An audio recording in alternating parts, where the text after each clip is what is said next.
صلو علی الحبیب صلی اللہ تعالی علی محمد صلی اللہ تعالی علیہ وآلہ وسلم۔ آقا کریم صلی اللہ تعالی علیہ وسلم کی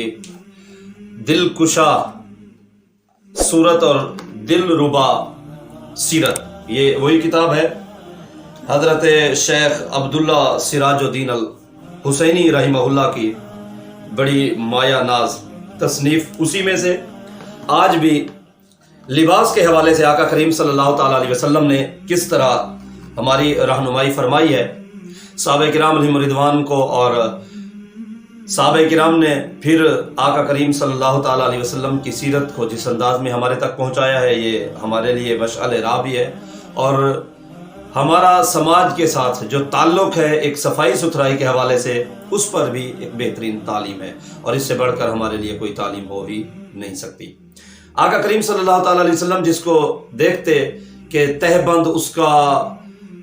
آدھی پنڈلی سے بھی نیچے اور اس سے بھی پھر نیچے زمین تک لٹک رہا ہے اور زمین کے مٹی کے ساتھ لگ کر خراب ہو رہا ہے، آقا کریم صلی اللہ تعالی علیہ وسلم اس کو کس طرح نصیحت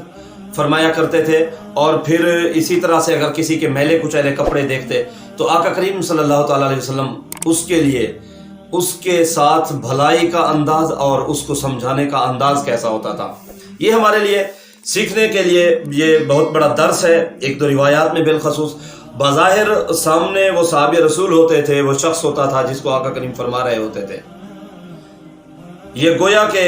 آقا کریم صلی اللہ علیہ وسلم تربیت اس کی کر رہے ہوتے تھے، لیکن اس کے ساتھ ساتھ یہ پوری امت کے لیے تعلیم ہے۔ وہ کس طرح؟ امام طبرانی اور ابو نعیم رحمہ اللہ نے حضرت سیدنا عمر بن خطاب رضی اللہ تعالی عنہ سے روایت کی ہے کہ تاجدار کائنات صلی اللہ تعالی علیہ وسلم نے ارشاد فرمایا، اِنَّا مِن کرامت المؤمن علی اللہ نقاء ثوبہ ورداہ بالیسیر۔ آقا کریم نے فرمایا اپنے کپڑوں کو صاف رکھنا اور دنیاوی چیزوں میں تھوڑے پر راضی ہو جانا اللہ عز و جل کے ہاں صاحب ایمان کی عزت سے ہے۔ اور امام ابو نعیم نے سیدنا جابر رضی اللہ تعالیٰ عنہ سے روایت فرمایا ہے، تاجدار کائنات صلی اللہ تعالی علیہ وسلم نے ایک شخص کو میلے کچیلے کپڑوں میں دیکھا تو ارشاد فرمایا، اما وجد ھذا شیئا ینقی بہ ثیابہ، اسے کوئی ایسی چیز نہیں ملتی جس سے یہ اپنے کپڑوں کو صاف کر لے۔ اس حدیث پاک میں آقا کریم صلی اللہ تعالی علیہ وسلم نے گویا کہ گندے کپڑوں سے ناراضی کا اظہار فرمایا ہے، اور باقاعدہ اس پر ایک یہ سمجھنے کی اس میں بہت بڑی بات ہے، آقا کریم صلی اللہ تعالی علیہ وسلم نے اس کا نام نہیں لیا بلکہ بغیر نام کے اس کو مخاطب فرمایا تاکہ اس کی دل شکنی بھی نہ ہو، اس کی دل آزاری بھی نہ ہو، اور اسے دلی طور پر ٹھیس اور تکلیف بھی نہ پہنچے، بلکہ صرف اتنا فرمایا اس شخص کو کوئی ایسی چیز نہیں ملتی جس سے یہ اپنے کپڑوں کی میل کچیل کو دور کرے، یعنی انہیں صاف ستھرا کرے۔ ضروری نہیں ہے کہ بندہ کپڑے صاف ستھرے نئے ہی پہنے، بلکہ پرانے بھی پہنے جا سکتے ہیں، ان کو دھو کر، ان کو صاف ستھرا کر کے، ان کو استری کر کے، پریس کر کے بہترین قسم کے کپڑے جب گویا کہ وہ پہن کر آقا کریم صلی اللہ تعالی علیہ وسلم کے سامنے آتے ہیں تو آقا کریم صلی اللہ علیہ وسلم کا دل خوش ہو جاتا ہے، اور آقا کریم صلی اللہ تعالی علیہ وسلم اگر میلے کچیلے کپڑوں میں دیکھتے ہیں تو پھر اس پر ناراضی کا اظہار فرماتے ہیں۔ تاجدار کائنات صلی اللہ تعالی علیہ وسلم نے گندگی سے بچانے کے لیے چادر کو لمبا رکھنے سے بھی منع فرمایا ہے کہ تمہاری چادر اتنی زیادہ لمبی نہیں ہونی چاہیے جو زمین پر لٹک رہی ہو، اور جب آپ چلیں تو وہ زمین کے ساتھ مس ہو رہی ہو۔ یہ ایک غرور و تکبر کی بھی علامت ہے کہ بندہ زمین پر چلے اور اس کی شلوار کا پائنچا یا پھر اس کی جو تہبند اس نے باندھا ہوا ہے وہ زمین کے ساتھ مس ہو رہی ہو، ٹچ ہو رہی ہو۔ یہ طریقہ کار آقا کریم صلی اللہ تعالی علیہ وسلم نے اسے منع فرمایا ہے۔ سیدنا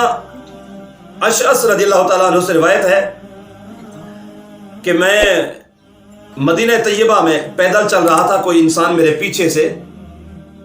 مجھے آتا ہوا محسوس ہوا، اس کی آہٹ، اور وہ ارشاد فرما رہا تھا، میرے پیچھے آنے والا جو انسان تھا وہ فرما رہا تھا، ارفع ازارک فانہ انقی، وفی روایت، اور ایک دوسری روایت میں ہے اتقی و ابقی، کہ اپنی چادر کو اونچا کر لو، یہ زیادہ صاف رکھنے والا ہے، اور دوسری روایت میں ہے کہ اپنی چادر کو اونچا کر لو، یہ زیادہ پرہیزگاری اور زیادہ باقی رکھنے والا ہے۔ وہ فرماتے ہیں کہ جب میں نے پیچھے مڑ کر دیکھا تو یہ ارشاد فرمانے والی ہستی کوئی اور نہیں بلکہ تاجدار کائنات صلی اللہ علیہ وسلم کی ذات تھی. میں نے عرض کیا یا رسول اللہ صلی اللہ علیہ وسلم انما ہی بردۃ ملحاء، کہ یا رسول اللہ یہ جو سفید و سیاہ چادر ہے یہ کوئی خاص چادر نہیں ہے بلکہ یہ عام چادر ہے. ملحاء یہاں سے یعنی یہ ایک سفید و سیاہ کے چادر، سفید گھاریاں بھی ہیں اس میں، لکیر دار ہے، سفید لکیر بھی اس میں ہے اور اس میں بلیک لکیر، کالی لکیر بھی ہے. تو یہ سفید و سیاہ مکس ہے. اور وہ عرض کرنے لگے کہ یا رسول اللہ یہ کوئی خاص چادر نہیں ہے کہ جہاں میں اس کو پہن کر نماز پڑھنے کے لیے یا مہمانوں میں دوست احباب میں جاتا ہوں، بلکہ یہ عام چادر ہے جس طرح کے رف کے طور پر ہم گھر میں یا کام کاج کے لیے کپڑے استعمال کرتے ہیں تو وہ میلے کٹیلے ہو جاتے ہیں. تو یہ زینت کے لیے نہیں ہے بلکہ کام کاج کے لیے ہے. یہ سن کر تاجدار کائنات صلی اللہ تعالیٰ علیہ وسلم نے ارشاد فرمایا امالکا فی اسوہ. شمائل محمدیہ کی یہ روایت امام ترمذی رحمہ اللہ اس کو روایت کرنے والے ہیں. آقا کریم نے فرمایا کیا میرا عمل تیرے لیے نمونہ نہیں ہے؟ میں نے دیکھا تو آپ صلی اللہ تعالیٰ علیہ وسلم کا تہبند شریف نصف پنڈلی سے اوپر تھا. یعنی آقا کریم صلی اللہ تعالیٰ علیہ وسلم اسے فرما رہے تھے کہ تم یہ تو مجھے کہہ رہے ہو کہ یہ نارمل کپڑا ہے، یہ گھر کے کام کاج کے لیے ہے، کیا میری طرف نہیں دیکھتے؟ میرے کپڑے پہننے کا انداز تمہارے لیے نمونہ نہیں ہے؟ تو وہ عرض کرتے ہیں، کہتے ہیں کہ جب میں نے آقا کریم صلی اللہ تعالیٰ علیہ وسلم کی طرف دیکھا تو آقا کریم صلی اللہ علیہ وسلم کی جو تہبند مبارک تھا وہ آدھی پنڈلی سے بھی اوپر تھا. تو آقا کریم صلی اللہ تعالیٰ علیہ وسلم کی ذات ہمارے لیے ویسے بھی رول ماڈل ذات ہیں، اور آقا کریم صلی اللہ تعالیٰ علیہ وسلم کی سنتوں پر چل کر ہی عظمت کو پایا جا سکتا ہے. اور آقا کریم صلی اللہ علیہ وسلم کی تعلیم بالخصوص لباس کے حوالے سے کہ اسے زینت کے طور پر استعمال کرو، تو اسے ہمیں زینت کے طور پر استعمال کرنا چاہیے. کپڑا ہمارے گھر کا استعمال کرنے کا ہو یا پھر وہ باہر دوست احباب میں آنے جانے کا ہو، کپڑا ہمارا صاف ستھرا اور بہترین ہونا چاہیے. اللہ کریم ہمیں عمل کی سعادت بخشے. آمین ثم آمین.